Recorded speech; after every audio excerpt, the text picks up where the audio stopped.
I've figured something out about Sleep Token. I'm going to break it down for you this week. If you are a super fan, this one might make you angry. And by that same token, no pun intended, if you're a hater, this one also might annoy you. But if you're interested in the truth, keep watching. Welcome, metalheads. I'm the host of Heavy Metal Philosophy and writer for Metal Digest, John Barbas. Make sure you stick around to the end of the episode for this week's riff of the week. This week, we're getting a new Sleep Token album, and I'm tackling the question that's been on everybody's mind all year long. Who is Sleep Token? Now, in this episode, I'm not going to try and investigate their actual real-life identities. That's not what I'm interested in. I'm interested in how did they blow up like this? What's the thing with Sleep Token? Why did they become so popular all of a sudden? What is the deal? Now, Sleep Token wasn't completely unknown before they blew up this year, but if you're the kind of metalhead that I am, you had no reason to know about them until they blew up the way they did this year. And what does that mean? Am I gatekeeping them out of the metal community? No, that's not what I'm saying. I'm saying I'm into like Cannibal Corpse, Opeth, Bloodbath, that kind of metal.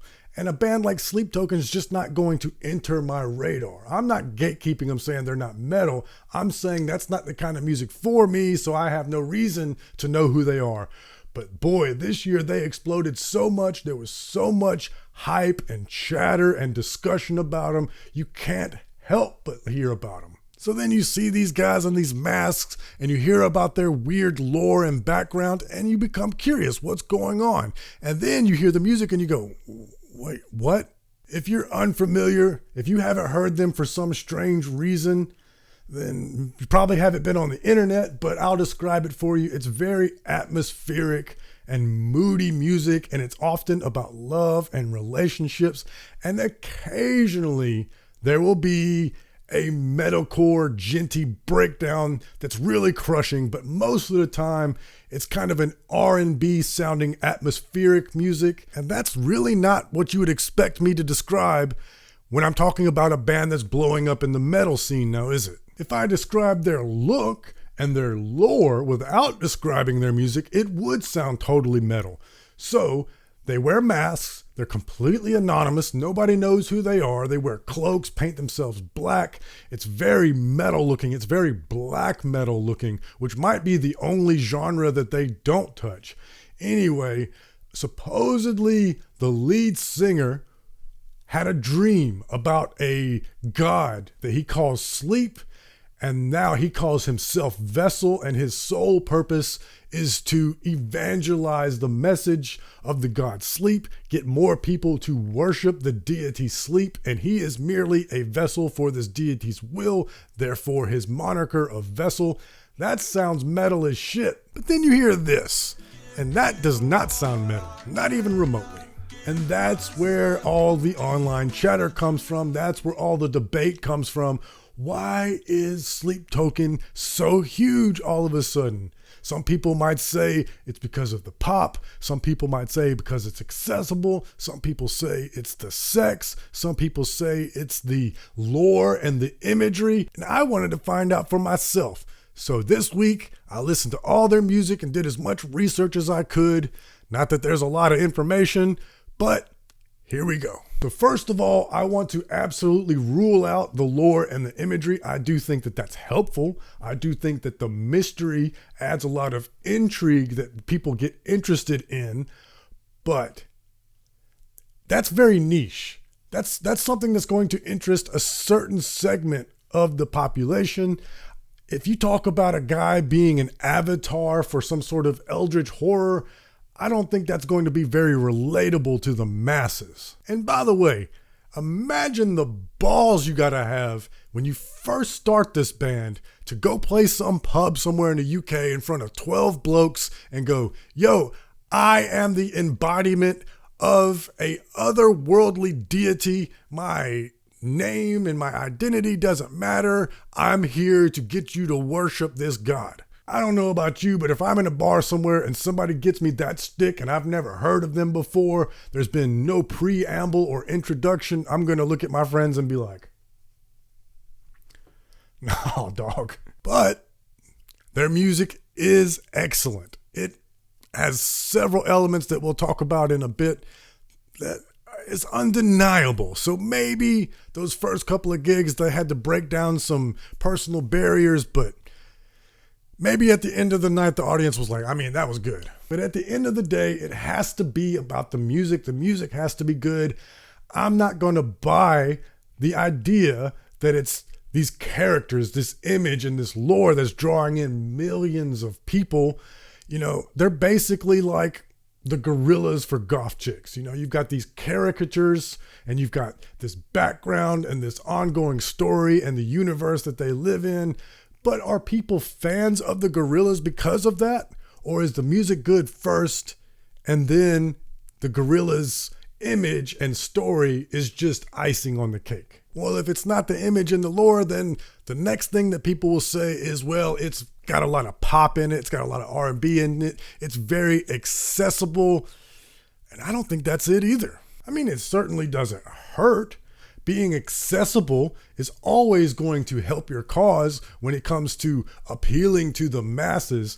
But I just don't think that's it, because as standalone pop songs, I just don't think they're very good at being pop songs. They're great songs, but pop songs are direct and they have a very certain structure and excitement to it and lift. And the slow parts of Sleep Token don't really do that. I mean, their non-heavy songs just drag on, and it's dreary. I mean, it's very beautiful, don't get me wrong, but you just don't get that many sad pop songs. And here I'm listening to one of the singles that's coming on the new record this Friday called Do You Wish That You Loved Me? And it's almost there. It could easily be a pop song with kind of a little bit of a different music behind it and a little bit of a different delivery. I mean, this could easily, this Do You Wish That You Love Me repeated part, this could easily be a Maroon 5 song.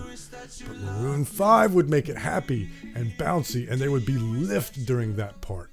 Sleep Token doesn't do that. This is like, instead of celebrating and partying, this is talking about a damaged relationship, which is kind of their overall theme. Like most of the relationship stuff in their songs, it's about kind of toxic relationships or relationships that are no good for you. I mean, of course, pop music does have a lot about toxic relationships and breakups, but the music is coated in sugar to make it more palatable. It's not sad. And that leads me to my next point. These long, slow, drawn out, atmospheric songs, are these the songs that are causing Sleep Token to have breakout success? I'm sure their hardcore fans love those songs. I'm sure somebody in the comments right now is like, no, you're wrong. This song is a work of art. Absolutely. It is a work of art. It's not a pop song, is my point. What are the songs that were breakout hits for Sleep Token? The heavy ones. Alkaline really caused them to break out, get them to that very respectable 300,000 monthly Spotify listeners mark. And then this January, when they released their newest singles, and you've got songs like the Summoning, that really launched them into the stratosphere. And that's kind of the opposite of the way that most metal bands do it. Most metal bands do their really heavy stuff, and then they release a nice, clean, soft one, a radio hit that launches them. But not Sleep Token. Sleep Token did all of their nice stuff, and then the heavy ones launched them. And I think there's a very specific reason for that. The heavy songs are exciting. The heavy songs have lift to them. They build to a crescendo. The clean ones, not so much. So if it's not the image and the lore, and it's not the accessibility, and I don't think that they're a good pop band, then it must be the lyrical content. And now I think we're getting somewhere. Yes, I think the lyrics is where it's at, because in my opinion, the music part is not really that special. Now, that's a very controversial statement. Let me explain, because I don't mean it the way you might think. I think a lot of their songs are excellent, and that's what's most important. the song itself. And I do think it's amazing the way they're able to so seamlessly blend so many different styles and genres. But my point is, if you look at the individual components, there's nothing there that's like mind-blowing. The clean drone parts, they're atmospheric, but there's nothing there where I'm like, I can't believe what I'm hearing. And the heavy parts, while they do a very good job of making them headbanging, exciting, great heavy parts, when you analyze them as a guitar player, there's nothing being played on guitar that I haven't heard from another djenty metalcore band. They're good riffs.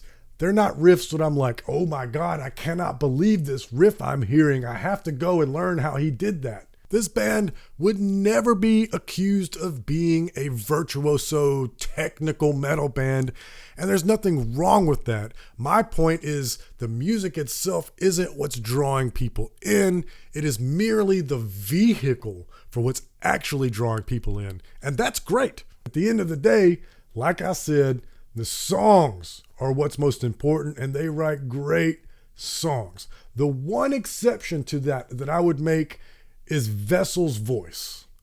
Vessel's singing ability and voice is incredible. I am blown away by not only the tones that he's able to create and the range of his voice, but specifically his delivery, the way he's able to incorporate his breath.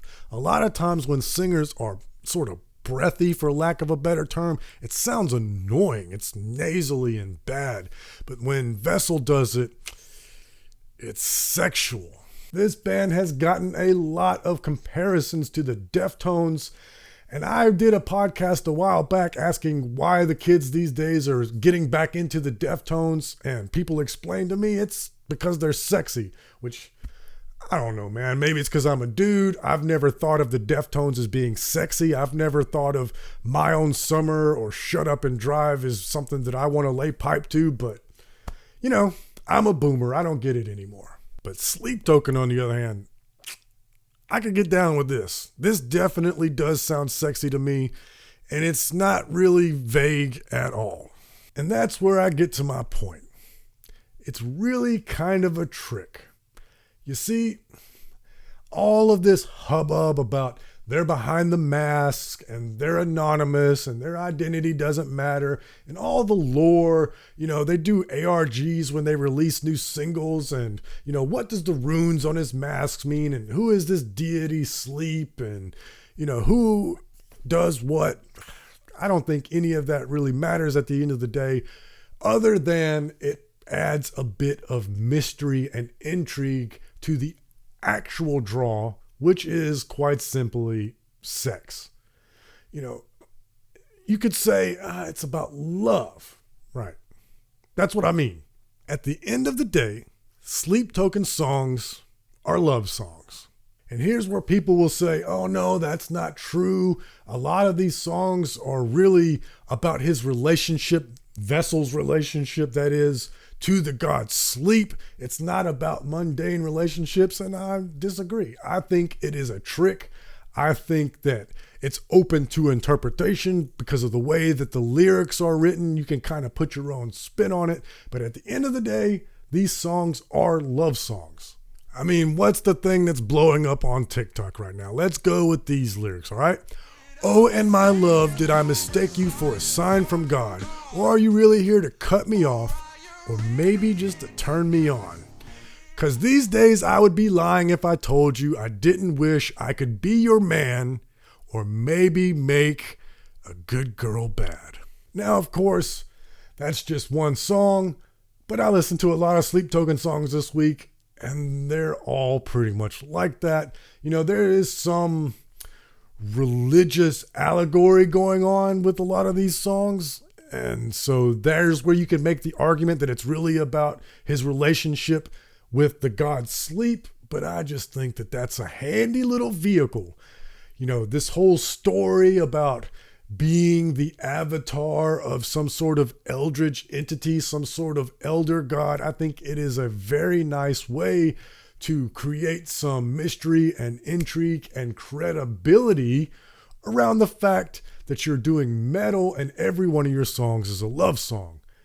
It's pretty brilliant, actually, because that's really a underserved market in the metal community. There's not really many bands that are specializing in love songs when it comes to extremely heavy metal. You know, back in the 80s, we had the hair metal era, and there was a lot of love songs there.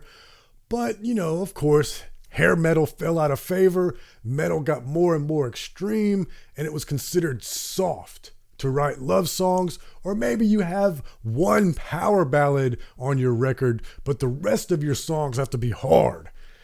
So, metal bands got away from doing love songs. And what about the religious allegory? I just think it makes for good lyrics. I think that Sleep Token is great for those type of people that say, I'm not religious, I'm spiritual. And I think that the god sleep is really the representation of Vessel's desires. I really think that this whole project is a very Jungian shadow complex. You know, Jung had that idea about the shadow, which is this part of your psyche that desires things that you're really not supposed to, and it's suppressed by society. And there's a longing and an obsession in this music. The character Vessel really simps a lot for his love interests, or if you will, the entity Sleep. And that's where I kind of started to figure it out. A long time ago, a friend of mine says to me, you know, all these Christian rock songs are just love songs to Jesus. I was like, damn, you're right, they are. You could take Jesus's name out of it and put somebody else's name in, and it would be just a regular old love song. Contemporary Christian rock is terrible. Anyway, the point is, if you did do that, it would be kind of creepy a little bit. If you took some of these songs and you put somebody else's name in it and had that sort of behavior, you'd go, oh, yo, you need to kind of calm down a little bit. This might not be love. This might be obsession. And look, not to pick on the Christians, because once I had that idea in my head and I look at Behemoth music, I'm like, oh yeah, these are just love songs to Satan. I am nothing without him. So yeah, that's my conclusion. I don't think that it's about the image. I don't think it's because they're accessible in pop. I think it's because it's about sex, and it's about love and relationships, and it's about that archetype of a tortured psyche. You know, when you look at a lot of the books that women in book clubs read, it's always the male character that's got this tortured soul. He's really kind of a badass a little bit, but he's got a soft spot for the main character and treats that woman like a princess. That's the need that Sleep Token is serving. And I'm not saying that in a negative way. Again, that is an underserved market that metal has neglected. And I think that might be why those old dudes in Deftones are resonating with the Zoomers, because again, that is an underserved market in the heavy kid outcast community. Tell me what you think. I'm sure there's some people that are far more experts on the lore than I am, that can tell me all the things that I've missed because I'm just a casual. Of course. Or you might be a hater and you'd be like, you're looking too much into it. Let's have a dialogue in the comments. If you're listening audio only, all my social media is in the description. I want to hear your theories. Why did Sleep Token blow up so much? Me personally, I think we metalheads may be a little hard up. Maybe a little sexual tension in the community. That's what I think. What do you think? But now let's talk about the riff of the week. And I'm going to go with Chokehold. Because again, it's about sex. And it's a cool riff. I like this. That's why it's going to be the riff of the week. Click right here if you're on YouTube to get another great episode of Heavy Metal Philosophy. But most importantly, read philosophy, listen to metal. I love you.